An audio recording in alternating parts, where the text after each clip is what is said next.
বিশ্ব তামাক মুক্ত দিবস আজ। আজ 31 মে পালিত হচ্ছে বিশ্ব তামাক মুক্ত দিবস।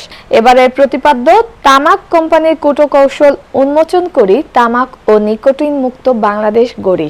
এই প্রতিপাদ্য ধারণ করে বিশ্ব স্বাস্থ্য সংস্থা ও অন্যান্য স্বাস্থ্য সংগঠনগুলো তামাকের বিরুদ্ধে সচেতনতা বৃদ্ধিতে নানা কর্মসূচির আয়োজন করছে।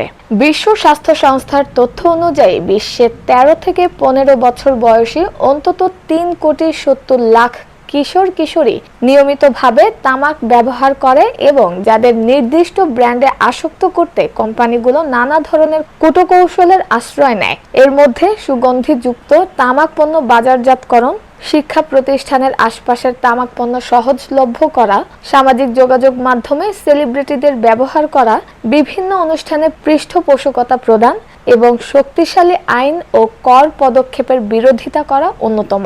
মার্কিন যুক্তরাষ্ট্রের সেন্টার ফর ডিজিজ কন্ট্রোলের গবেষণায় দেখা গেছে 21 বছর বয়সের আগেই যারা তামাকে আসক্ত হয়ে পড়ে তাদের মধ্যে নিকোটিন নির্ভরতা এবং আমৃত্যু তামাক ব্যবহারের প্রবণতা সবচেয়ে বেশি। টোব্যাকো অ্যাটলাসের তথ্য অনুযায়ী বাংলাদেশের প্রায় 31% বন নিধনের পেছনে তামাক চাষ দায়ী।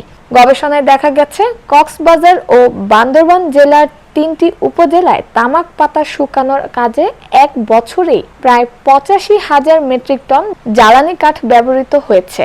বর্তমানে পৃথিবীর 125টিরও বেশি দেশের প্রায় 4 মিলিয়ন হেক্টর জমিতে তামাক চাষ হয় এবং শীর্ষ তামাক উৎপাদনকারী দেশগুলোর অধিকাংশই নিম্ন ও মধ্যম আয়ভুক্ত দেশ। অন্যদিকে পৃথিবীব্যাপী উৎকৃষ্ট মানের জমি ক্রমবর্ধমান হারে তামাক চাষে ব্যবহৃত হওয়ায় খাদ্য ফসলের জমি ক্রমশ হ্রাস পাচ্ছে।